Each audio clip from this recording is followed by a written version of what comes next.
Bom, pessoal, então a gente está gravando, começando a gravar aqui a segunda parte da aula de hoje.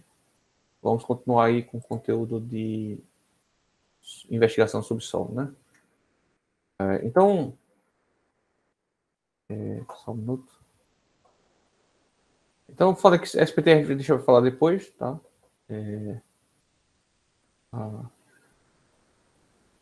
só como...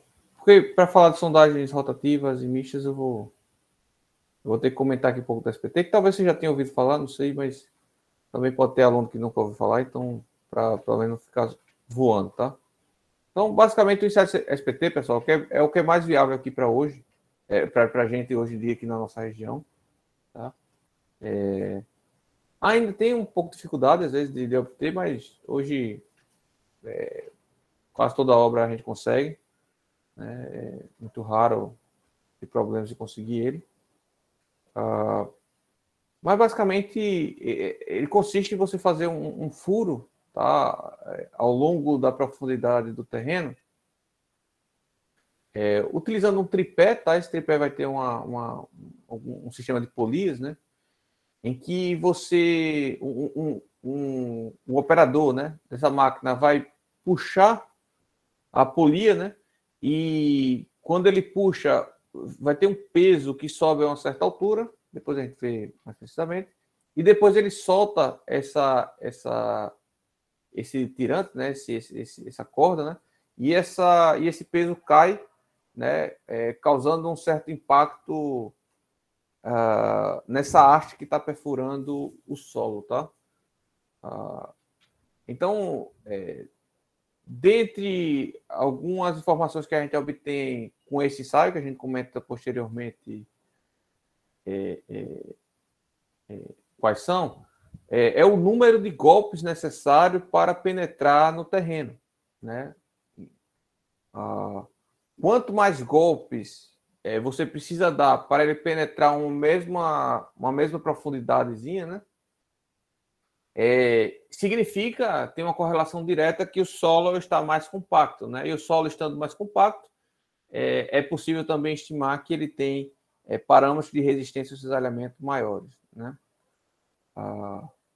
E depois a gente comenta sobre o resultado, mas eu queria só comentar o que é o ensaio SPT em si, porque eu acho que já dá para imaginar, então, que vai chegar um determinado momento, ou vai chegar um determinado nível de compactação do solo, que esse amostrador não, perdão, esse impacto que é dado na haste não será o suficiente para penetrar nada, né? Ou muito pouco. Então, às vezes, você dá lá 30, 40, 50 golpes e vai descer 1 centímetro, 2 centímetros. Então, isso inviabiliza a execução do ensaio.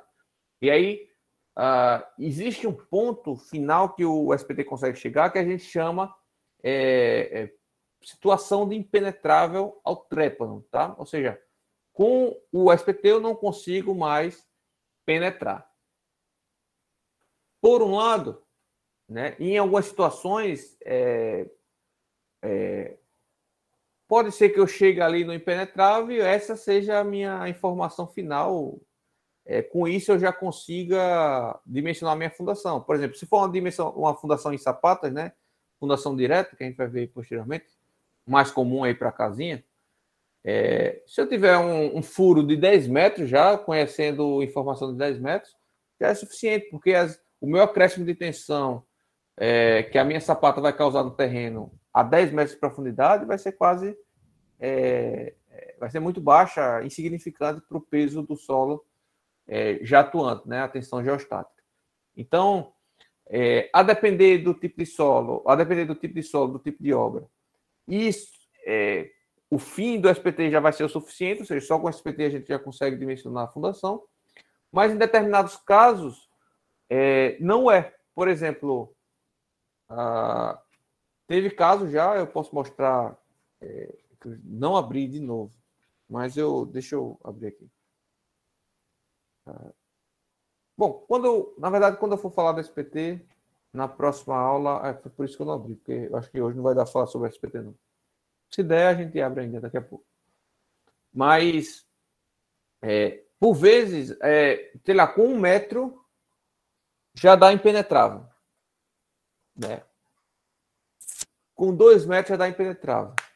Aí, ou seja, você vai ter que assentar a sua sapata sobre o impenetrável, né? Porque não vai conseguir escavar além dele, né? Só que você não sabe o que é esse impenetrável. Você não sabe se é um solo muito compacto, você não sabe se é uma rocha. E às vezes, se for rocha xistosa, fraturada, é menos resistente do que muito fraturada, é menos resistente do que solo compacto, né?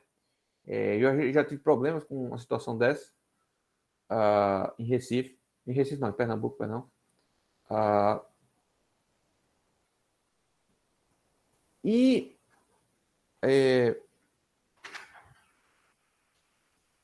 às vezes só o SPT não é suficiente. Né? Você precisa de informações sobre esse impenetrável. O que é que tem nesse impenetrável? E aí, quais são as possibilidades que a gente tem? Seria a gente fazer a partir desse ponto, né? E se for na superfície, às vezes você tem rocha aflorando, né? Que a gente chama, às vezes, a zero metros, né? Na cota zero lá já tem rocha. É comum também isso aí, não é muito raro, não. E aí, nessa situação, a gente tem que utilizar o ensaio que a gente chama de sondagem rotativa, né? Que basicamente é também um furo, tá? Um furo que você faz ao longo do terreno. Porém, ao invés de ser no impacto, né? É uma broca, tá? É uma perfuratriz que corta aquele impenetrável, tá? Geralmente é uma broca diamantada para cortar até rocha ígnea ela corta, tá? E ela corta cilindricamente, né? Vê que tem um oco aqui, né? E ele corta e quando você puxa de volta, vem um cilindro, né? De rocha ou do material impenetrável, né? Com esse cilindro, né? Se você tem um cilindro íntegro de uma determinada dimensão, você corta numa determinada dimensão padrão, tá? Que eu não sei qual é agora, para te passar, mas você corta, fica como se fosse um cilindro de concreto, né? Aí talvez 10 por 20, alguma coisa parecida, né? Pega esse cilindro, essa amostra, vai à máquina de compressão, né? Oh, meu Deus, fugiu o nome. A máquina que comprime, a mesma que é de concreto, você faz a ruptura dessa amostra, né? E você conhece, portanto, a resistência à compressão, a prensa. Então, você obtém a resistência à compressão dessa rocha, ou desse material, ou desse solo muito compacto, né?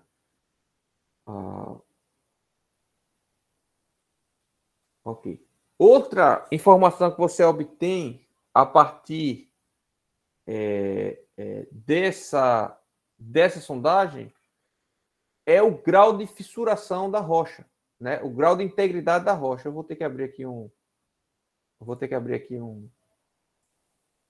outro slide aqui, pessoal, para poder passar para você, mostrar para vocês uma foto aqui. Segura aí um minutinho para eu achar.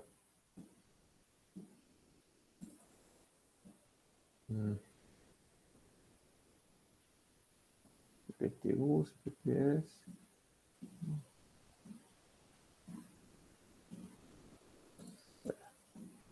Vou ver aqui se eu acho.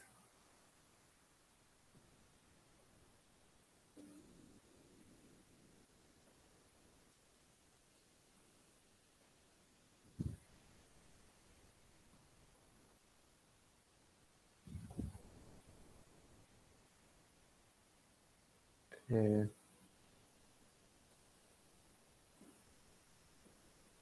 Deus, onde é que eu acharia isso?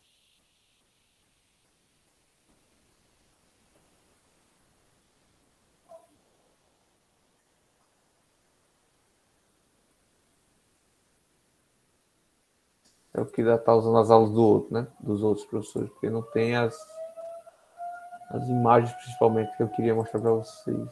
Então, deixa eu. Vou conseguir aqui, peraí.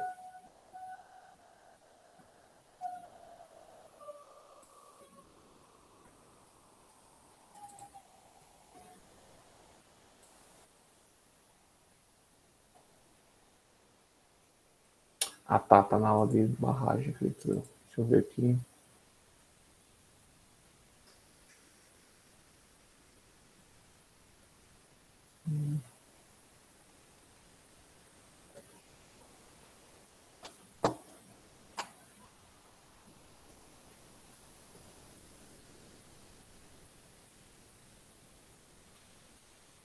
Só não achei aqui a aula de barragem.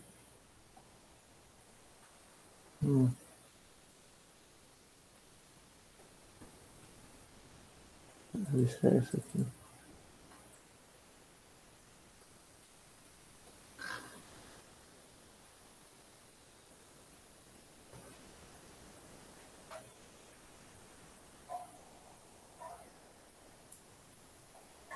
Só vou fazer mais essas tentativas, tá, pessoal?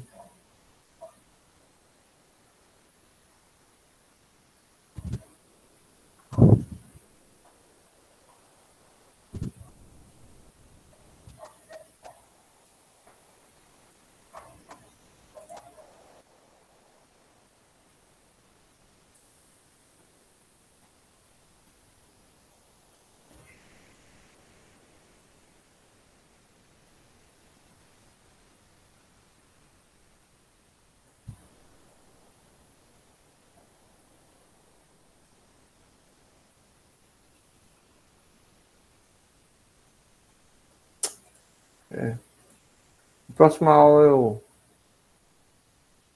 deixa que eu trago. Eu tinha uma figura de uma amostra, um ensaio. Bem interessante.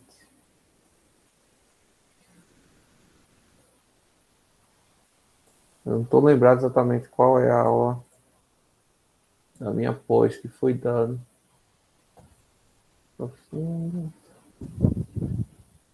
Eu acho que foi na aula de barragem, mas não estou achando aqui.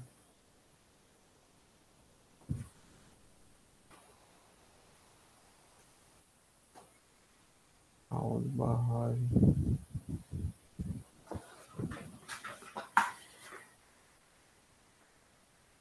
Eu vou desistir por enquanto, depois eu mostro. Vou procurar depois.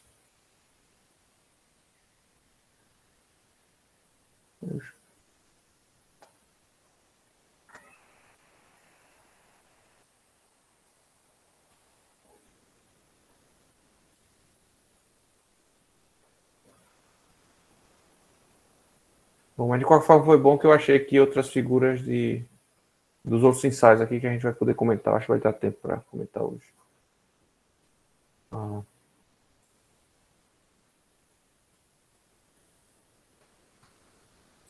Deixa eu checar de novo aqui nessa.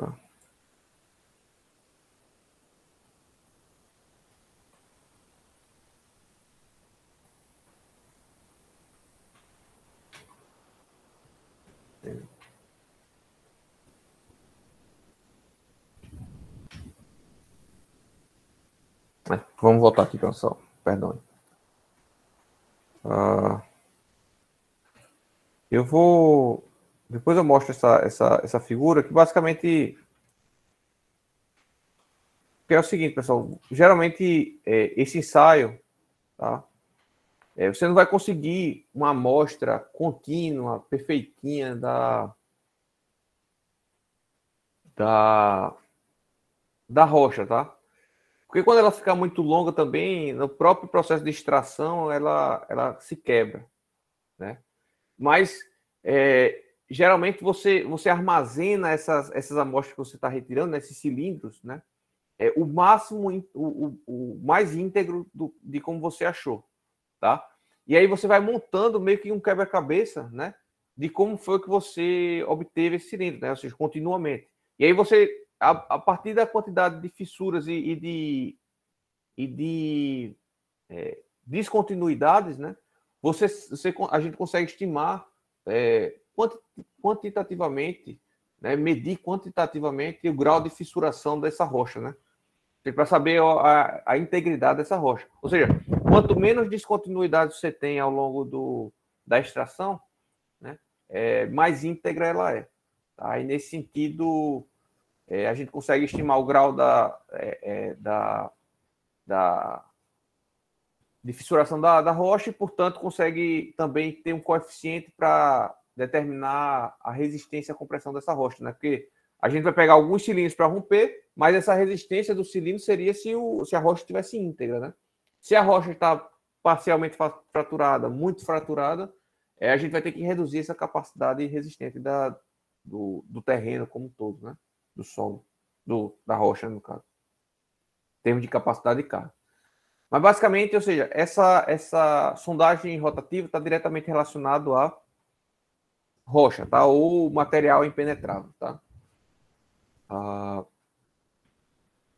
E mista seria quando você vai até, por exemplo, 10 metros com sondagem SPT, chegou no 10º metro, você substitui, coloca o equipamento da sondagem rotativa e continua a partir daquele ponto a sondagem rotativa, tá? Isso é o que a gente chama de sondagem mista. Ok. Então, uma foto aí de uma máquina, né? A gente tem também o ensaio chamado CPT, tá? Ou ensaio de Kohner. Esse ensaio CPT,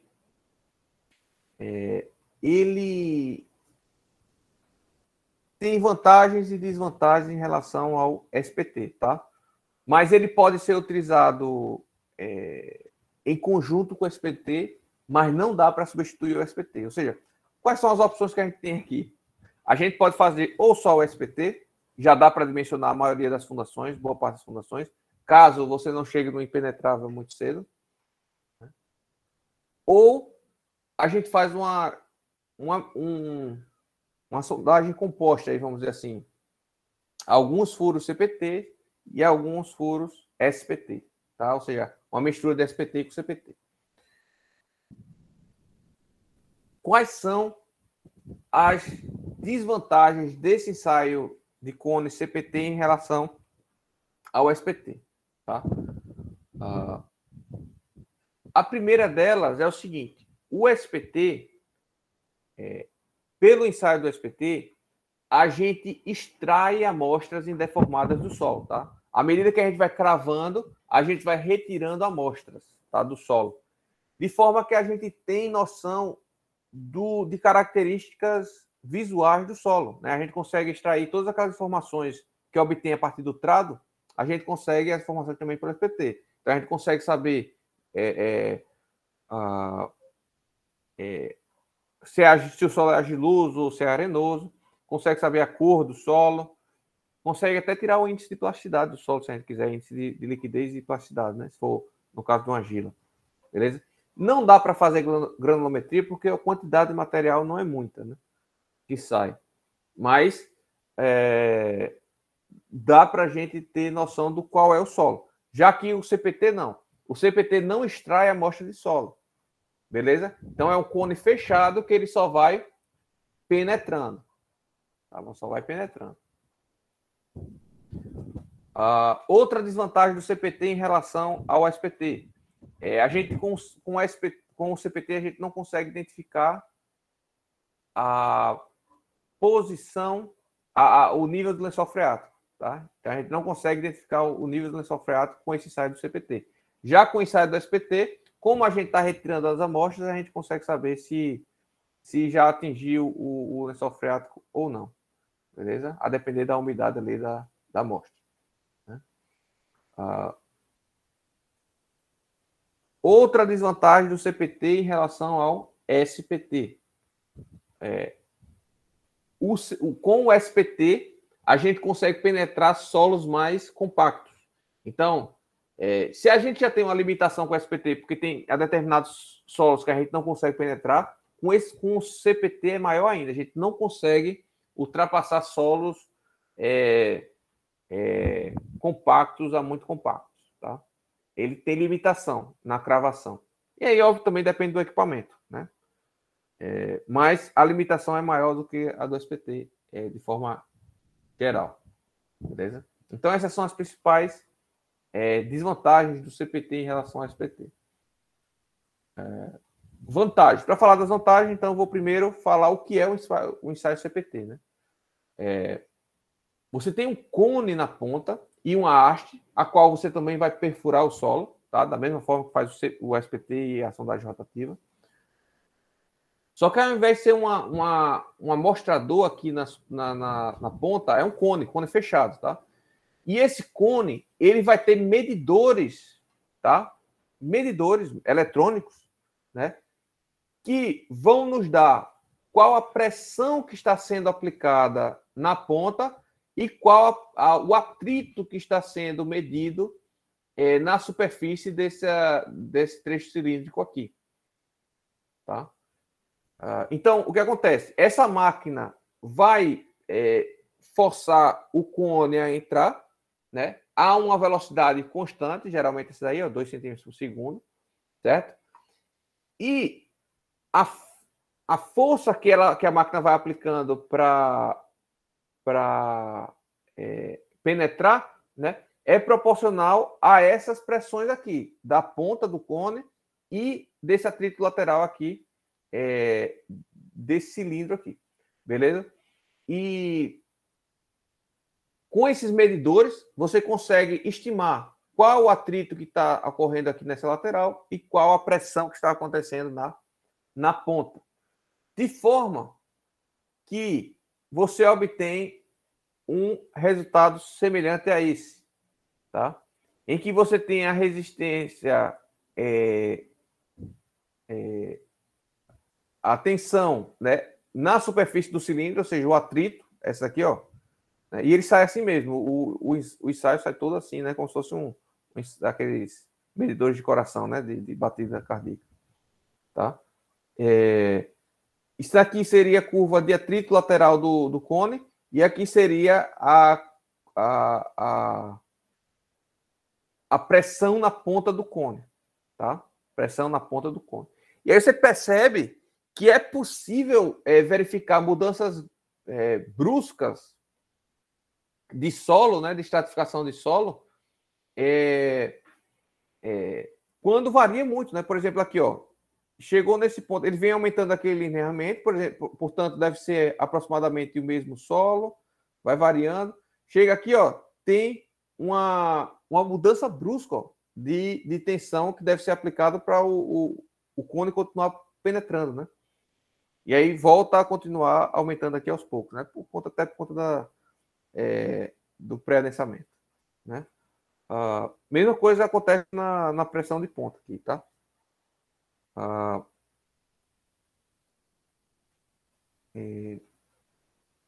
Beleza. E aí, qual a vantagem desse resultado em relação ao SPT? Veja, a fundação em estaca, principalmente, esse ensaio é o melhor, tá? Para se aproximar mais de capacidade de cargas de estaca. Eu digo melhor, bota aí melhor entre aspas, porque tem muitas outras variáveis, mas eu digo, o comportamento desse ensaio basicamente é uma simulação de um estaca, porque o comportamento de a estaca transmite a carga para o solo justamente por atrito lateral e pela carga da ponta.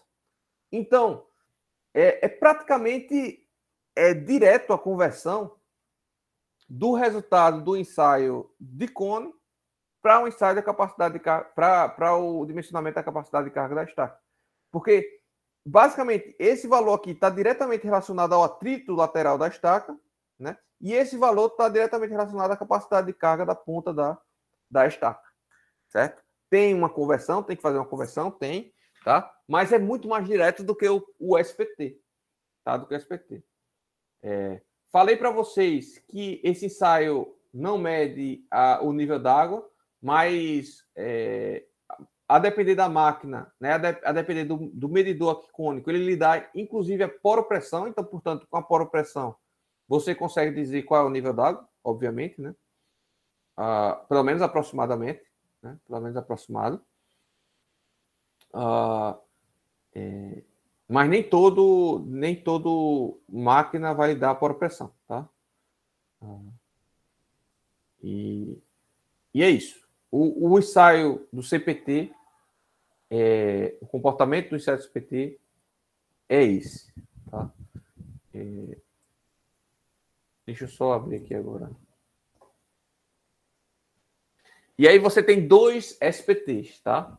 Você tem o SPT simples e o CPT... Falei SPT, né? Você tem o CPT simples e o CPT-U, tá? Esse CPT-U é quando você tem um solo não drenado, tá? O CPT é quando ele é drenado, é um solo drenado. E CPT-U é quando é não drenado. Esse U vem de undrained, tá? O que acontece? Se for um solo argiloso, né?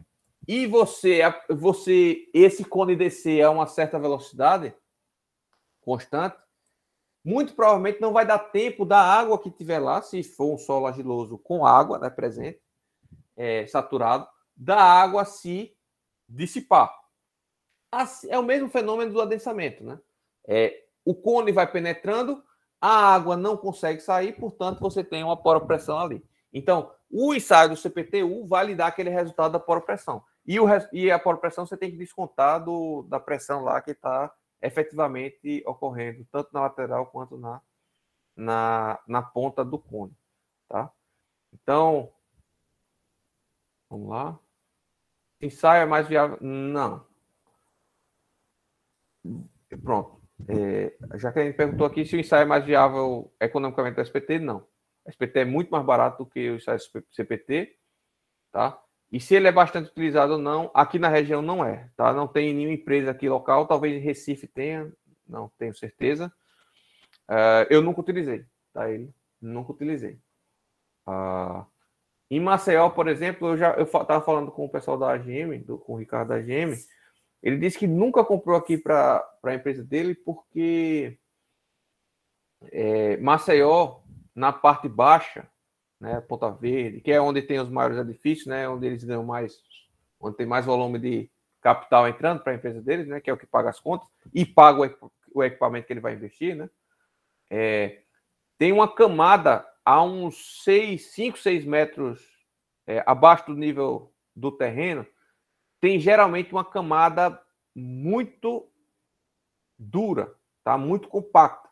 E depois volta, depois de uma camada, aí tem 1 metro, 1,5 metro, 2 metros de uma camada muito compacta. E depois o solo tem uma camada mole e depois volta a ganhar resistência, tá? Nesse sentido, o CPT nunca consegue ultrapassar essa camada dura, né? Que tem ali intermediária, que é só Eu parcial. ia perguntar até isso, professor, porque o senhor disse que o CPT não dá para ver o solo, né?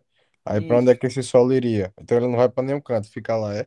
Ele meio que vai comprimindo, né, lateralmente. Então você vai meio que adensando ali localizadamente. Então por isso que a poropressão faz diferença no resultado. Porque se a água não tiver para onde ir, se a água não tem para onde ir, ela vai pressionar o cone, né, também, né? Aí vai gerar como se fosse uma pressão maior na medição. Por isso que é importante você ter essa medida da poropressão.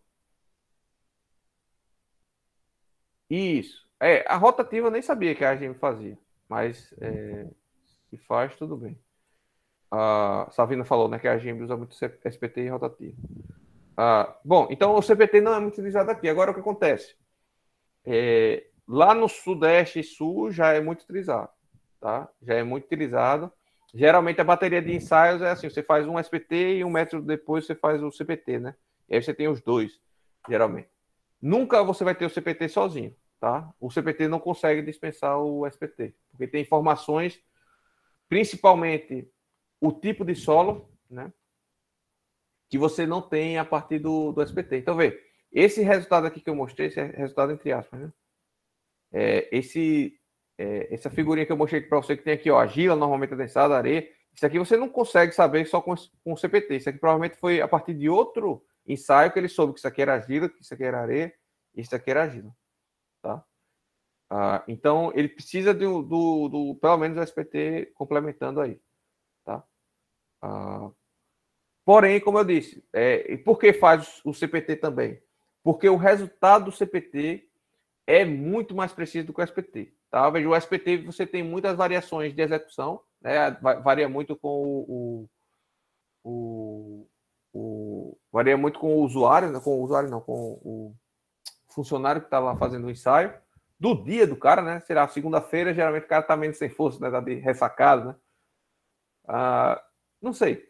Mas já existe SPT mecanizado, tá? Vale destacar isso, já existe SPT mecanizado, que já torna mais preciso, mas ainda assim o CPT é mais eficiente. A outra vantagem do CPT em relação ao SPT que eu esqueci é que ele vai dar um resultado contínuo, tá? A cada centímetro de profundidade ele vai dar um resultado. Por isso até que dá esse tipo de gráfico, né? De figura, né? No caso do SPT, ele vai lhe dar resultado de metro em metro, tá? De metro em metro. Então você é resultados discretizados, vamos dizer assim, né? Aqui o CPT é contínuo.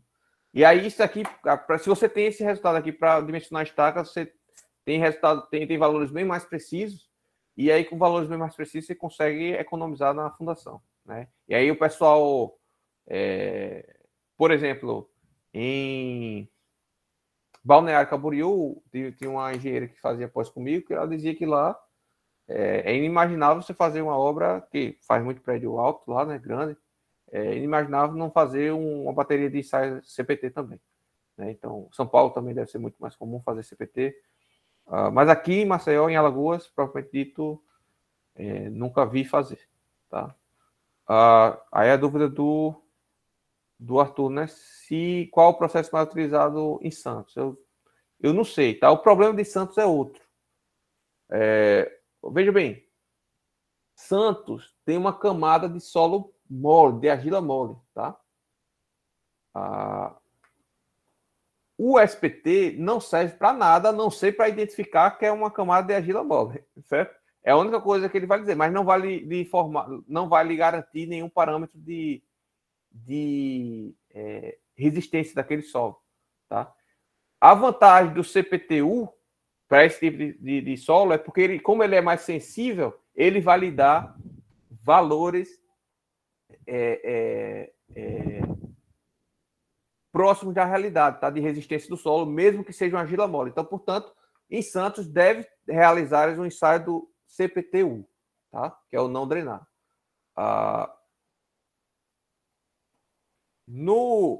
Mas também não é suficiente. A gente vai ver que tem outros ensaios aqui que são específicos para solo mole, tá? Para caracterizar a resistência de solo mole, tá? Mas no final das contas, solo mole a gente ignora a resistência em termos de fundação de edificações, tá? A gente vai ignorar a resistência do solo mole. A resistência do solo mole é importante para quê? Para um aterro que você vai fazer, tá? Para uma estrada que você vai construir em cima. Aí é importante a resistência do solo mole para não romper aquela camada de solo, né? Ela vai ser solicitada, vai adensar.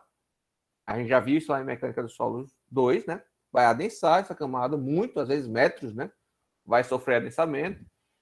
Mas você tem que adensá-la sem rompê-la, né?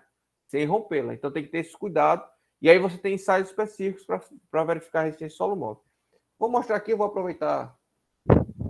Não, vou esperar terminar todos os tipos de ensaio. Depois eu mostro um e-mail aqui de uma obra que eu trabalhei, que tinha uma camada muito espessa de solo mole, cerca de 14 metros de solo mole.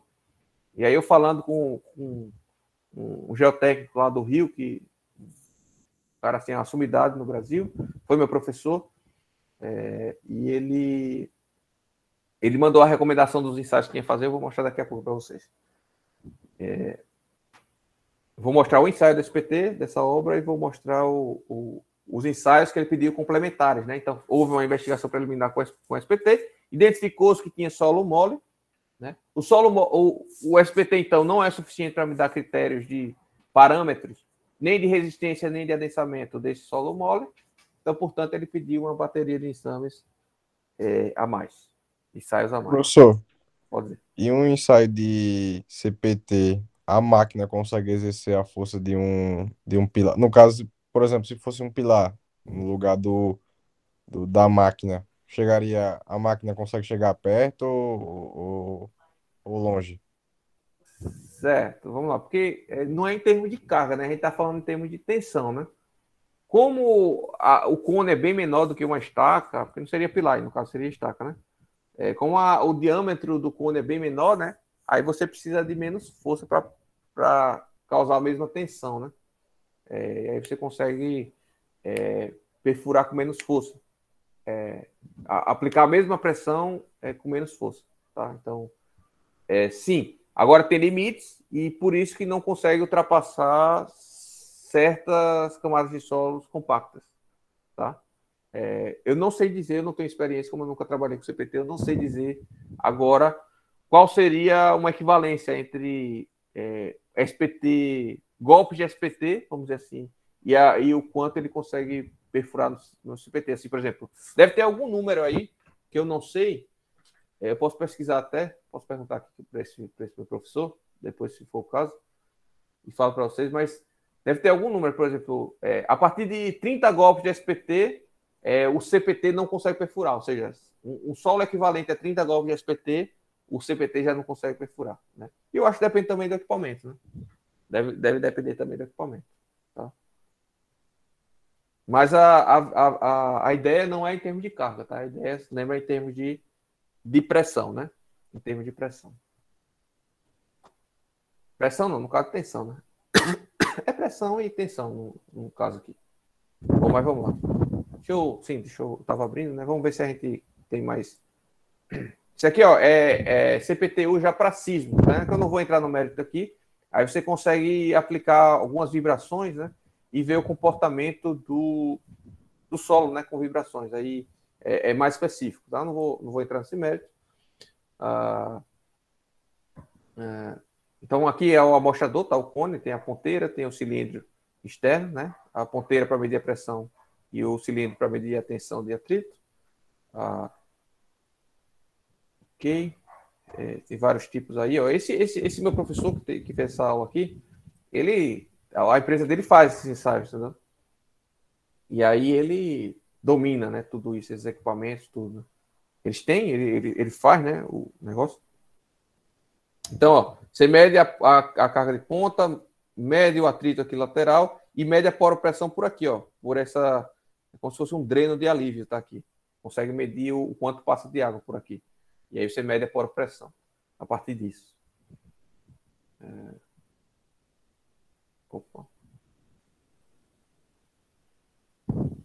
Ó.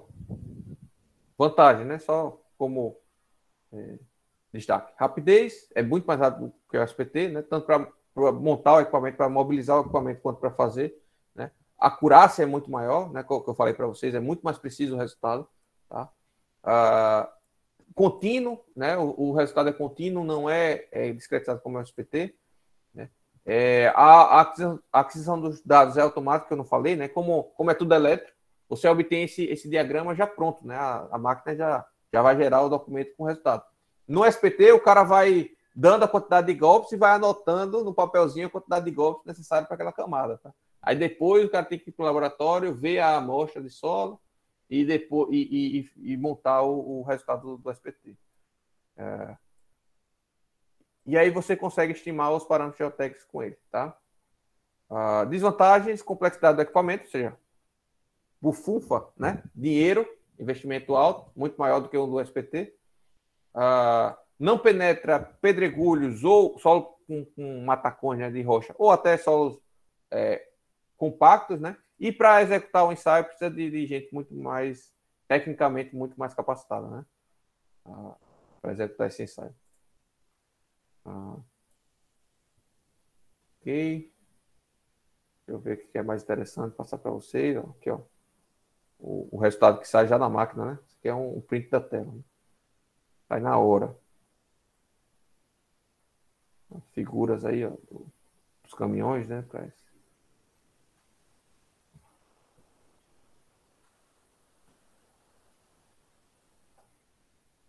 Interessante, né?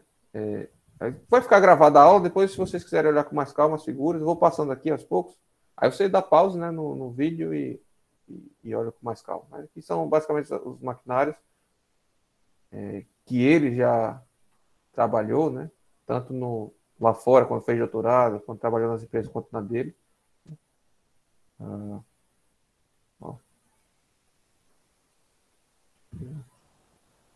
Os amostradores, tem vários tipos de amostrador, tá, pessoal? De amostrador não, de cone, né? Aí vai variando. Beleza. alguns problemas ó, de cavitação, né, com questão de água aqui. Então, eu tenho pouquíssima experiência nisso aqui, tá? Nunca trabalhei com isso aqui. E se viesse trabalhar, com certeza precisaria de uma parceria aí, ou de uma consultoria de um geotécnico como esse meu professor, por exemplo. Beleza? Vê que para saber se o solo é estratificado só a partir da interpretação do resultado, né? Então aqui, ó, você vê a variação clara, né? De comportamento. Então tá mudando o solo aí, tá? Agora, se vai ser areia, se vai ser agita ou não, aí é mais 500. Tá? Mas, ó, aí você tem que interpretar. Né?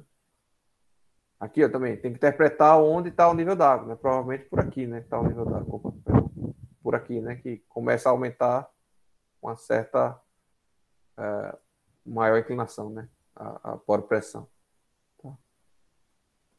Você vê aqui claramente a mudança de tipo de solo, né? Claro aqui, né?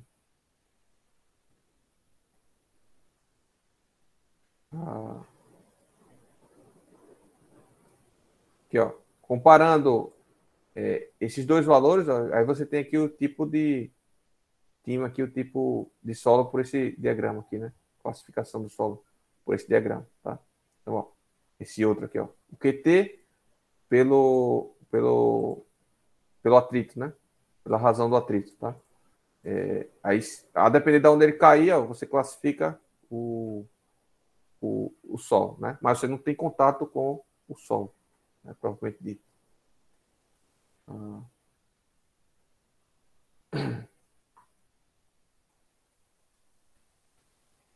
Então, algumas continhas aqui para normalizar o valor.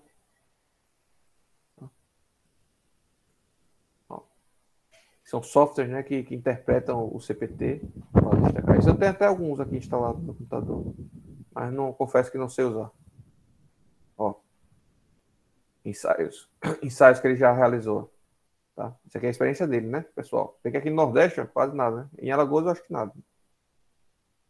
Aqui, ó, no Sul, Sudeste, né? Tá cheio. Empresa do Rio, tá? Eu tenho isso também. Vários resultados, né? Vários resultados. Óbvio que você não vai usar, pessoal. Você vai ter que fazer meio que uma média aqui, né? Para utilizar, porque não dá para utilizar cada centímetro, né? Você vai ter que meio que ir normatizando aqui essa curva, tá? Que alguns softwares já dão, né? Então, basicamente isso. Tem muito mais aqui. Eu passo esse slide para você. Acho que. Ó, para saber a coesão a partir do ensaio do CPT, no caso de não drenado, né? Tá? Isso aqui seria para argila mole, tá? A razão de sobreadensamento também, né? Que a gente já viu que dá para estimar por aqui também, pelo CPT. O modo de elasticidade dá para estimar pelo CPT, né? O módulo de elasticidade e acisalhamento também dá para estimar pelo CPT. Tá? Esse aqui é o modo de elasticidade de argilas, tá? Modo de formação de argila. É um pouco diferente, tá? Então, tem como estimar aí. Agora vê, é tudo estimativa, né? Interpretação para areia, né? Tem como estimar a densidade relativa, o ângulo de atrito dá para estimar também, tá? Que mais aqui? Densidade relativa. O modo da elasticidade também dá para estimar a partir do CPT, tá? Ó, 2 vezes QC, né? Aí você estima o modo da elasticidade daquele ponto. É bem fácil, né? O modo de elasticidade transversal. Peso específico, estimativa. Vê que é tudo estimativa, né? Então, uma sondagem dessa consegue substituir de forma aproximada diversas outras, né? O que mais aqui? Modularidade, tudo isso é correlação, tá? Passando rápido porque não é nosso interesse aqui, só para vocês verem que a gente tem capacidade para estimar isso, beleza? Esses outros valores. Ó, esse aqui é outro teste, ó, VST, tá? Então, ele fez uma comparação entre esse ensaio VST, que a gente vai ver daqui a pouco, e o CPT, tá? Para esse caso, e estimou a coesão não drenada, né? Em Belém, eu já peguei uma obra lá, projeto de uma obra lá, e realmente lá tem uma camada extensa de solo mole, pessoal, coisa assim de 20, 30 metros de solo mole, tá? Aí tem que partir para um CPT e para um Vanitest, né, que é o VST que ele chamou, ou outras opções, também tem outras opções, tá? Então, São Luís Maranhão, resultado.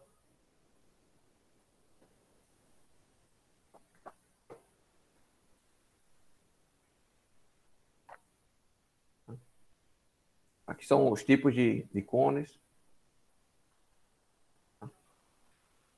Isso aqui, ó, esse T, pessoal, é o tempo, né, que ocorre o adensamento de 50%, né? Lembra lá do conteúdo de adensamento no tempo, tá? Então, é possível obter esses coeficientes de adensamento também pelo CPT, tá? Ó, o coeficiente de adensamento, tá? É possível obter a partir do CPT, tá? Então, que já foi, né, pessoal? Coeficiente de adensamento. É porque, na verdade, o que você obtém é o horizontal, né? Eu acho que esse H aqui é de horizontal, tá? Porque, na verdade, a água vai horizontalmente, né? Percorre horizontalmente. Só que aí você consegue estimar o vertical pelo horizontal, tá? Bom, mostrei só em termos de imagem aí, nós não vamos focar nesse tipo de ensaio, nós vamos focar no SPT, tá? Senão a gente não avança no curso. Temos também o ensaio, que é o pressiométrico ou PMT, tá? E como é que é ele, né? Tá. Veja, a partir de agora, os ensaios são específicos para solo mole, tá?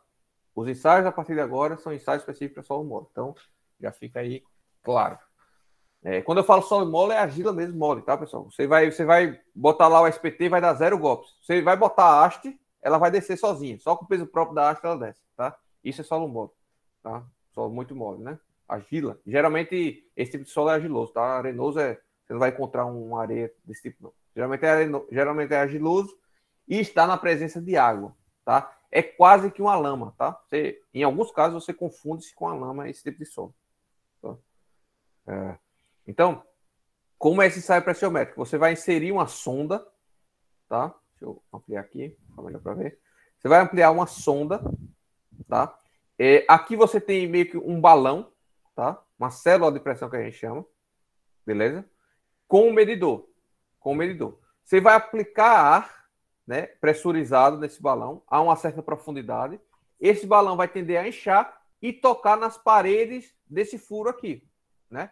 E quando você aumentar essa pressão, ele vai empurrar as paredes para o lado. Então, a relação entre a pressão que você está aplicando nessa célula de pressão, né? E o quanto o solo está deslocando, que você consegue medir, lhe dá a noção da resistência do solo, né? Ao movimento do solo. Beleza? Agora, isso só serve para solos muito moles, tá, pessoal? Serve para solos muito moles. E aí você tem aqui uma relação entre variação do volume da célula, né? E a pressão que você está aplicando. E com isso você consegue estimar a resistência do solo lateral, porque a variação dessa célula está diretamente proporcional ao quanto o solo se movimenta. Se o solo se movimentar muito fácil, a célula vai se expandir muito fácil, com pressões baixas, e, portanto, esse solo é muito mole, né? É mais mole. Beleza? A resistência dele é menor. E aí você consegue estimar aqui os valores da resistência não drenada a partir dessas pressões, né? Lembrando que você tem trechos clássicos dessa curva aqui que você obtém de resultado desse ensaio, tá? Não vamos também entrar muito no mérito, mas basicamente você vai considerar esse ponto A como P0, tá? Como pressão zero, e esse cara como pressão final, e portanto vai utilizar esses dois valores para encontrar a resistência não drenada da argila, tá? Basicamente é a coesão não drenada, da mesma forma que encontrou lá no CPTU. Tá? Ok. Então, sobre esse ensaio, era basicamente isso que eu queria falar. Eu vou mostrar algumas figuras ainda também da aula da minha pós, tá? Desse do professor. Mas eu vou falar primeiro sobre esse ensaio aqui, DMT, ou ensaio de latômetro, né? Que é basicamente a mesma coisa. É basicamente a mesma coisa. A diferença é o formato da célula, tá? Mas, basicamente, você também vai aplicar uma pressão lateral, só que ao invés de ser por ar, é por essa molinha aqui, tá? É por uma molinha. Vai pressionar as laterais dessa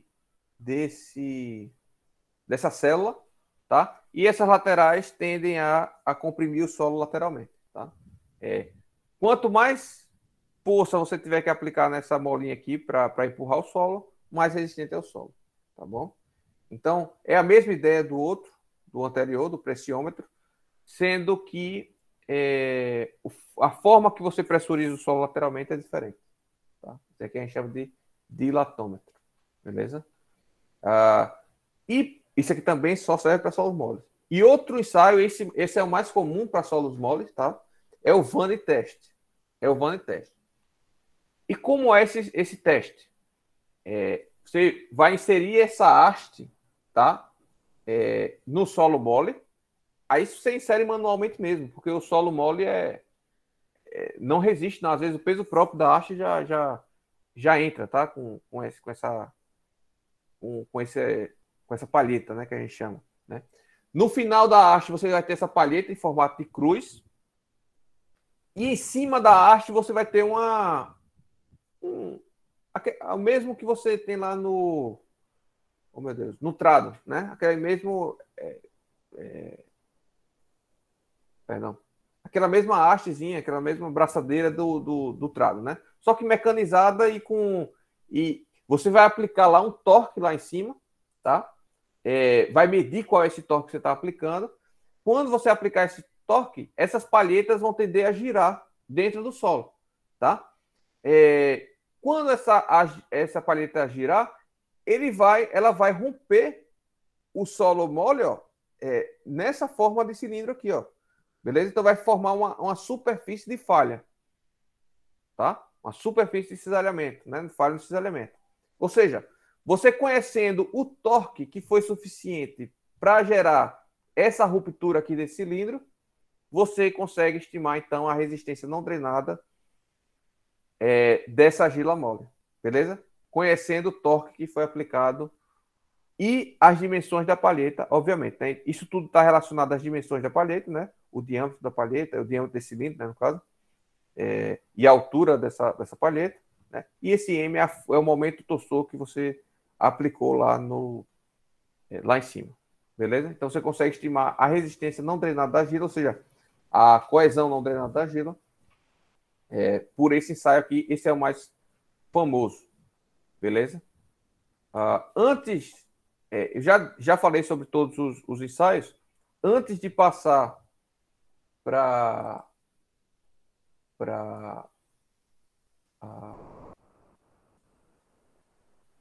as figuras da aula do meu professor, eu quero mostrar aquele caso que eu falei para vocês, né? Deixa eu só abrir aqui rapidamente. O SPT que eu tive, né? E como foi todo o caso, todo o procedimento, eu vou conversar com vocês aqui.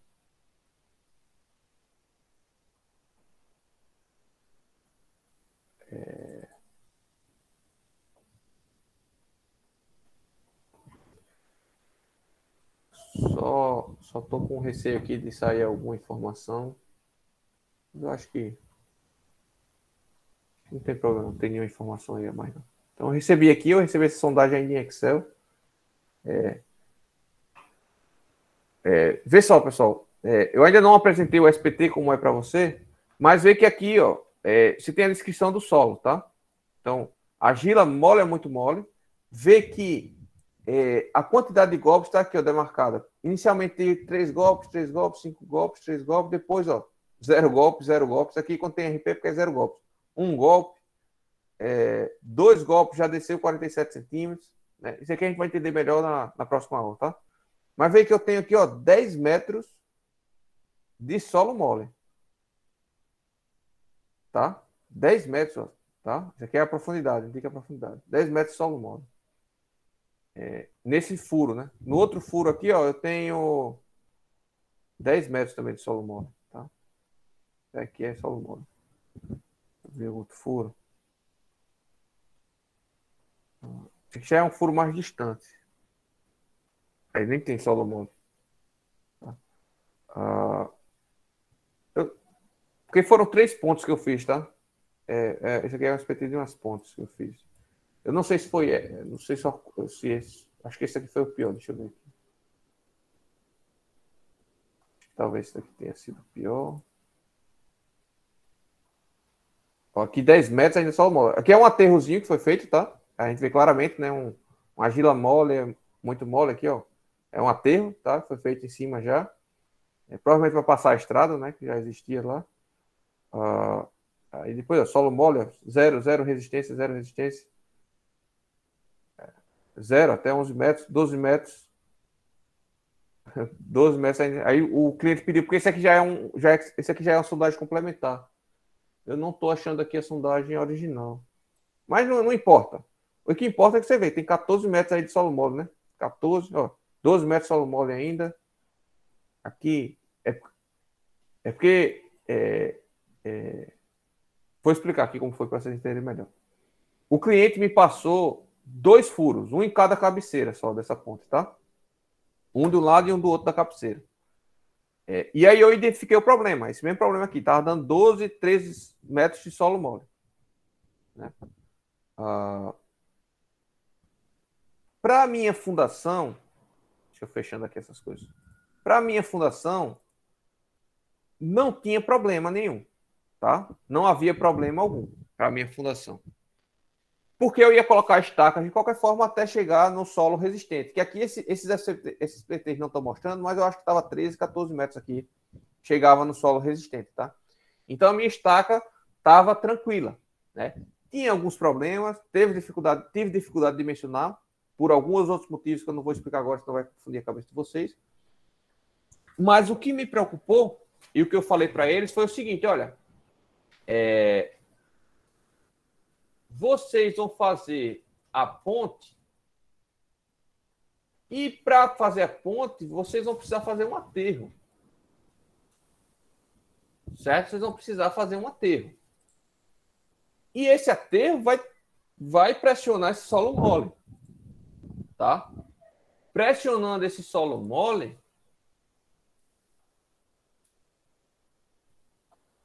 Então vamos ver aqui, ó. É esse o esquema aqui. Veja, a minha fundação está aqui, né? Tranquilo, estou cravando ela no solo firme, né? Foi bem padrão, bem constante a profundidade que era esse solo, né? Tive algumas dificuldades para dimensionar essa fundação, mas dimensionei. Porém, o que me preocupa é esse aterro aqui, ó. Você tem um aterro de 5 metros, tá? Que vai estar sobre solo mole. Esse solo mole pode vir a romper, certo? E mesmo que não rompa, isso daqui vai ter um adensamento muito grande ao longo do tempo que vai empurrar minhas estacas para o lado. Isso eu não posso permitir, certo? Então eu disse o seguinte, olha, vocês têm 2 opções aí, né? Ou vocês aterram e esperam adensar, faz um aceleramento de adensamento, certo? Ou você faz um estudo com geotécnico aí para garantir que a minha estaca não vai sofrer, certo? Essa foi a minha premissa. Então, eles pediram o contato de um geotécnico, eu passei o desse meu professor, que é meu parceiro hoje, já fiz alguns projetos com ele, né? Eu fico com a parte de estrutura, ele fica com a parte de geotecnia.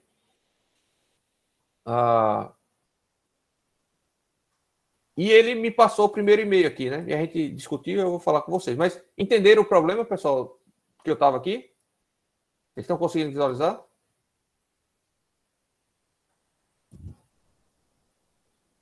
Beleza? Então, esse foi o e-mail, o primeiro e-mail que ele me passou, né? Quando eu citei o problema, tá? Então, ó, 14 metros de solo mole, né? Mais ou menos 14 mesmo. Né? 5 metros de aterro. Né? Solução mais barata, foi a que eu tinha proposto inicialmente. Tratamento com geodrenos, sobrecarga temporária, geograder de reforço. O que é que significa isso? Significa aceleramento de recalque. É botar drenos, colocar carga, esperar adensar 6 meses, um ano, vai depender do projeto de adensamento, né? Vai ter que fazer um projeto de adensamento. Quando adensar, aí sim a gente executa a fundação e a estrutura da ponte. Certo? Solução mais barata. Porém, demanda tempo. Aí você me pergunta, tinha tempo? Não tinha tempo. Certo? Não tinha tempo. Soluções não aplicáveis, que ele já se deparou, né? E que não deu certo, né? Colunas de brita, ou seja, você faria estacas de brita, como se você estivesse reforçando o solo, tá? Colunas de areia ensacada também, estivesse reforçando o solo e aumentando também a velocidade do adensamento, tá? Ou qualquer outra solução que tenha recalque após a construção do aterro, tá? Ou seja, você precisa eliminar o recalque. Ou você recalca antes, você força o recalque antecipado pela aceleração do adensamento, tá? Ou você usa a solução mais cara e mais rápida, que é fazer um tratamento de colunas com jet ground, tá? Ou deep mix, que basicamente são estacas de concreto, né? Só que você vai executando sob pressão essas estacas, tá? Você coloca um mangote, né? Uma haste. Essa haste vai pressurizar concreto. Esse concreto vai formar um bolsão, vai empurrar o solo para as laterais. Ao empurrar o solo para a lateral, ele já dá uma compactada naquele solo que ficou ali, né? E você vai fazendo esses bolsões de concreto, ou argamassa, no caso, ao longo de toda a altura, formando meio que uma estaca, né? Não é uma estaca exatamente contínua, tá? Mas você forma quase que uma estaca e, ao mesmo tempo, vai pressionando o solo para a lateral. O concreto vai empurrando o solo, compactando o solo lateralmente. Aí você faz várias dessas e você torna você meio que força compacta aquele solo, tá? Muito caro, em torno de 3 milhões de reais, né? Cada encontro, né? Aí o cara também não quis essa solução. Muito caro.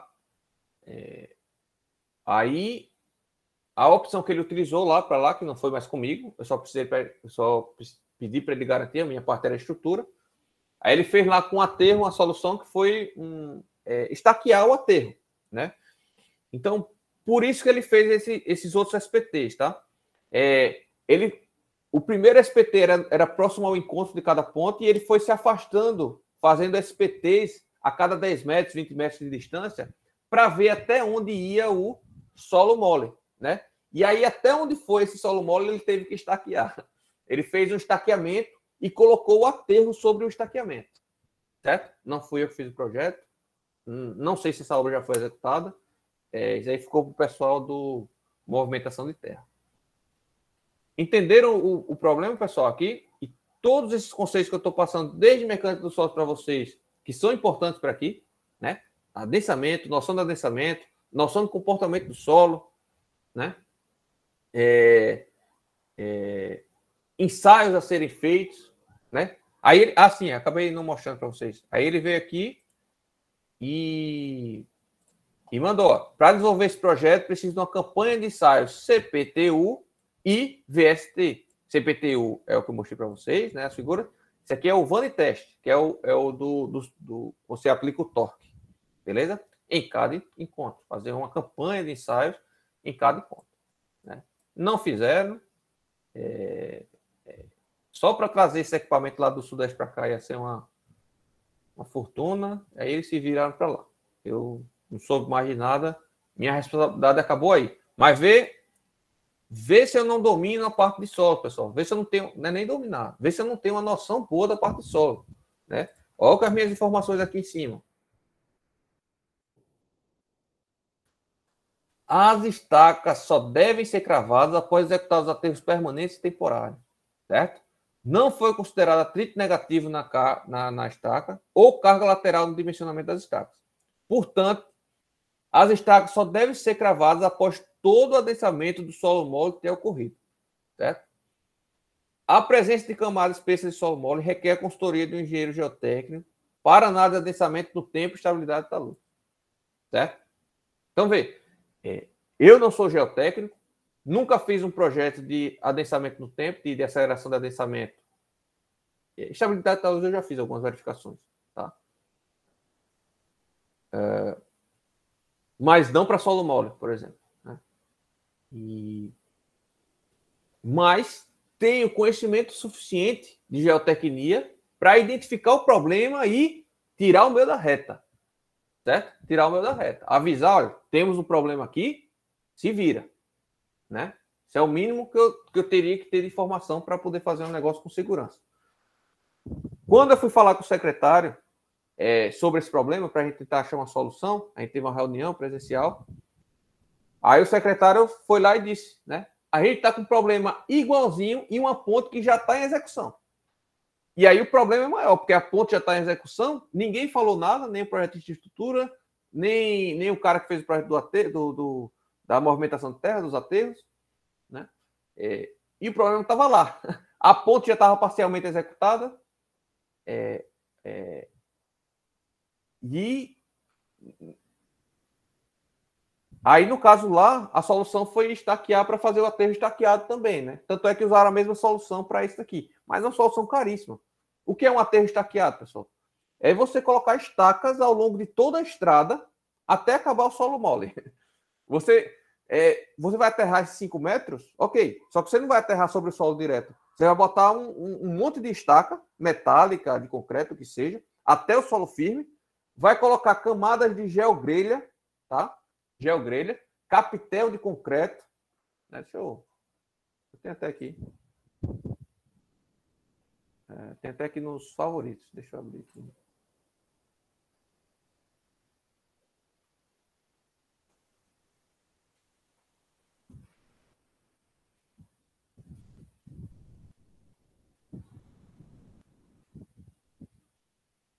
Deixa eu... Tô cadastrando, tá? Tô fazendo login.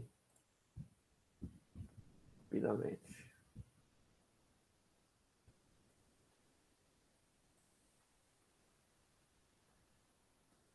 Ó, recomendo esse site aqui, pessoal. É gratuito, tá? Ele tem várias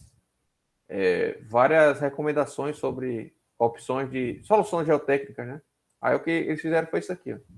Né? Tem um aterro, estacas, capitéis. Aqui tem geogrelha, tá? E geogrelha também ao longo da altura, né? Reforçando. E fizeram isso até acabar o solo mole.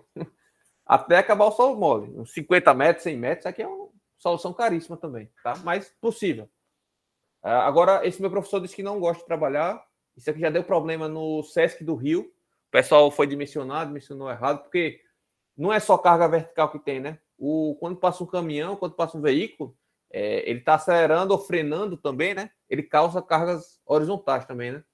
E aí essas estacas não tem capacidade para absorver esse deslocamento horizontal, essa carga horizontal, segundo meu professor falou. Aí esse foi o problema lá no Rio, do Sesc do Rio, e ele não gosta de trabalhar com essa solução, prefere o jet ground.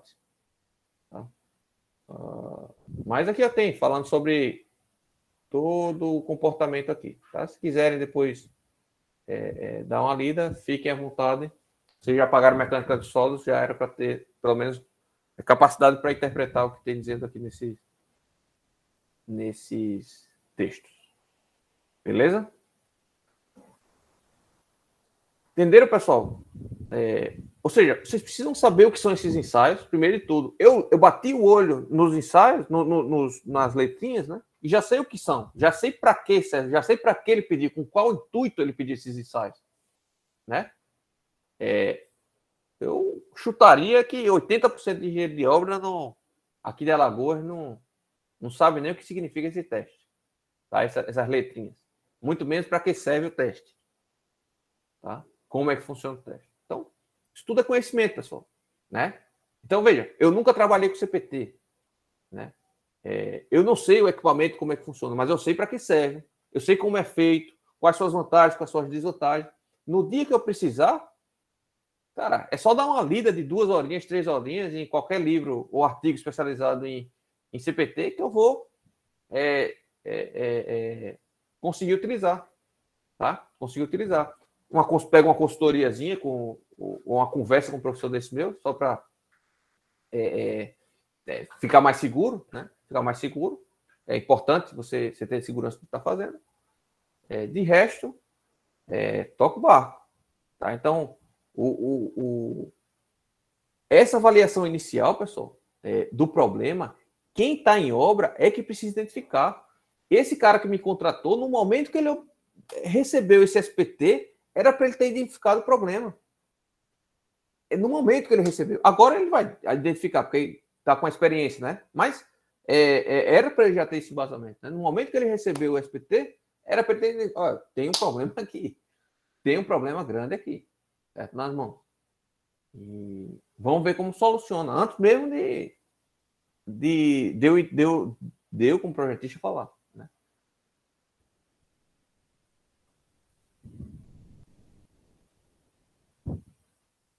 Beleza, pessoal? Mais dúvidas? Deu para entender aí o nosso problema aí? Nosso exemplo? Né? Para vocês verem que eu não estou falando aqui baboseiras.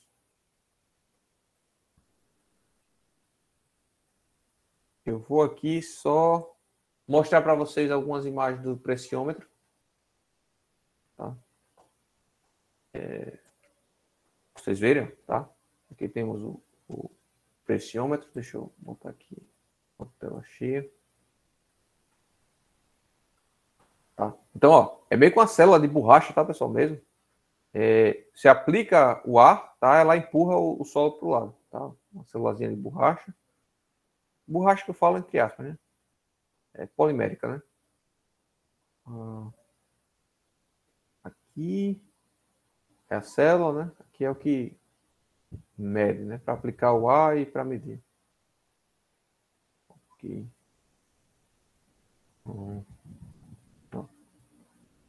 Algumas imagens aí.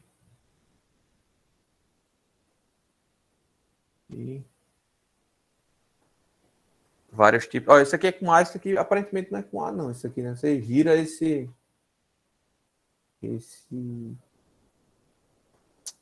nome disso aqui. Aqui você aplica, ó, como um macacozinho, né? Manualmente. Né? Vai aplicando. Mas continua sendo ar. Né? Ó, de borracha. Tem vários modelos, pessoal. Aí varia com o tipo, com o equipamento, tá? Aí tem pessoas especificamente que trabalham com isso, né? Se a gente pegar o Ricardo da AGM agora, né? Ele não sabe fazer um ensaio desse, né? Apesar de que ele vive de ensaio de solo, né? Porque ele precisa comprar a máquina, precisa aprender, né, a mexer com a máquina, a interpretar os resultados. Outro dia eu estava numa reunião com ele, acho que ano passado, começo do ano, não sei. Ele disse que estava agora investindo para aprender a utilizar investigações que não tem aqui, mas que eu vou comentar ainda. Já vou aproveitar para comentar agora. Investigações geofísicas, né? Que é por sondagem por ultrassom, né? Ao invés de você perfurar o terreno, você faz uma ultrassom, né? E aí por sinal, né, de velocidade da onda que você aplica no solo, você consegue estimar vários dos parâmetros de resistência, de estratificação, de porosidade, né, do material, do terreno, tá? E aí ele diz que está investindo nisso agora. Nessa parte geofísica, está estudando, tá vendo aí, falando com as empresas que fabricam o equipamento, está estudando e vai estar tentando trazer aqui para Alagoas. Tá? Então, o que eu sei aqui é o básico, tá, pessoal? O básico que todo engenheiro tem que saber, né? Para que serve, o que é, saber que existe, né? E quando utilizar, tá? Aqui, ó, algumas correlações, tá? Deformação mediante a pressão que você está aplicando. Aqui, ó, pressão por deformação também. É aquele gráfico que eu mostrei para vocês, né? Aqui, os resultados que a gente obtém.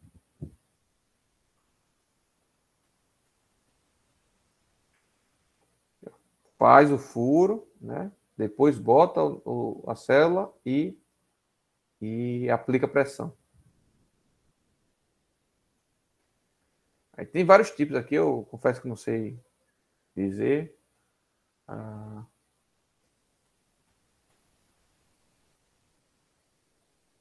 Okay. Bom, deixa eu ver se tem mais fotos aqui. Aqui são a análise numérica que ele fez para verificar o resultado do ensaio. Ele fez o furo, né, e aplicou a pressão lateral para comparar com os resultados experimentais. Tá? Que é em elementos finitos. Isso foi uma obra dele. Não sei se você se lembra, para as Olimpíadas, foi o Pan-Americano, o Rio fez um monte de piscinão para evitar enchente, né? Ele foi o responsável por essas obras, né? Geotécnico, né? Responsável. Bom, deixa eu ver o dilatômetro que ele tem aqui. Né?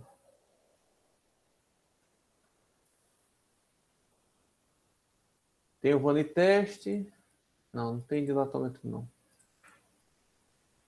Vou mostrar aqui o vaniteste. Vamos ver aqui algumas imagens.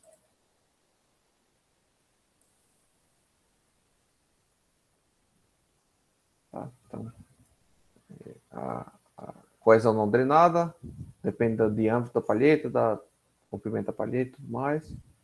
Já falei. Né? A ruptura não é cilíndrica perfeita, tem meio que forma essa curva aqui, ó, tá? E por isso que dá uma diferençazinha aí. Por conta disso que tem esses coeficientes aqui. Tá? Ó, como é feito, né? Beleza?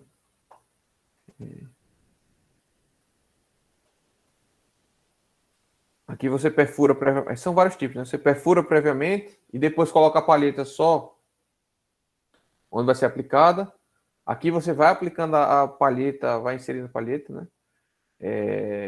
Aqui você aplica a palheta, mas deixa a haste com o dispositivo para não ter atrito, né? E não interferir no resultado. Né? E aqui palheta e hastes protegidas, tá? Protegidas, perdão. Então, tá tudo protegido aqui, ó. Então, só vai ter atrito mesmo aqui, quando você rodar lá em cima, só vai ter atrito na palheta. Obviamente que isso aqui é o que vai dar um resultado mais preciso, né? Então, você tem aqui a relação entre o torque e a rotação, né? Várias correlaçõezinhas. Deixa eu ver se tem fotos de executando. Ó, resultados, né? Você faz essa rotação em várias profundidades, tá, pessoal? Então, ele fez aqui a 2 metros, a 3 metros quase, a 3,5 metros, a 4 metros, depois a 5 metros mais ou menos, a 6 metros. A cada profundidade ele foi fazendo essa profundidade e é isso. Deixa eu ver aqui mais. Figuras, quero figuras. Ó, aqui, ó, verificação da resistência em solo mole, né? Isso aqui eu nunca fiz, né? Aqui é tudo solo mole. Tá verificando a resistência, a capacidade de carga, né, de um aterro sobre solo mole. Né?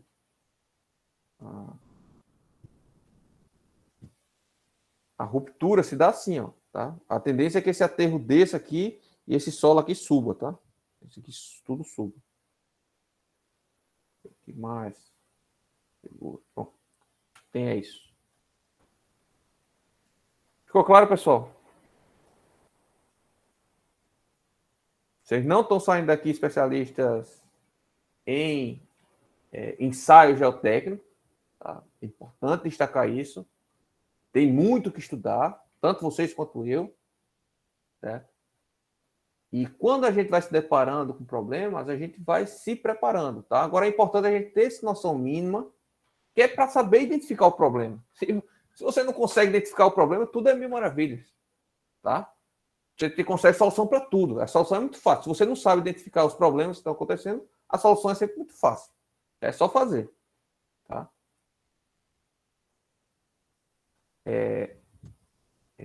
Agora, vocês gostaram dessa parte mecânica dos solos? Né? Aí vocês vão fazer um mestrado em mecânica, em geotecnia. Né? Poxa, aí no mestrado você pode decidir se você vai mais para a parte de análises de geotécnicas, que seria a parte que eu domino mais. Né? A análise geotécnica que eu falo análise de tensões, né? De resistência, de capacidade de carga de fundações. Ou você vai mais para a parte de ensaios, né? Indo para a parte de ensaios, você vai focar mais no quê? Ensaios em sítios ou ensaios de laboratório, né? Aí vai se aprofundando, certo? E aí você vai escolhendo a sua área a partir daí. Aí você vai se tornando especialista nessas áreas. Beleza? Então é assim que acontece. Engenharia é tudo assim, tá? A gente sai daqui sabendo fazer muita coisa básica, ou deveria sair sabendo fazer muita coisa básica, mas muito pouca coisa específica. Fechado? Então, 9h20, a gente teria ainda uns 20 minutos aí, tranquilo para trabalhar, mas eu vou parar por aqui, ainda não jantei. Não vai dar tempo em 20 minutos para a gente ver a parte desse PT todo. Eu quero ver com calma, mas a gente vai falar sobre exemplos, tá? Acho que a gente vai precisar de umas 2 horas aqui. Então, na próxima aula, a primeira metade da aula, a gente fala sobre o SPT. A segunda metade, a gente já inicia o segundo conteúdo, que seria a parte de tipos de fundação. Beleza? Então, vamos ficando por aqui. Vou parar a gravação. Até a próxima.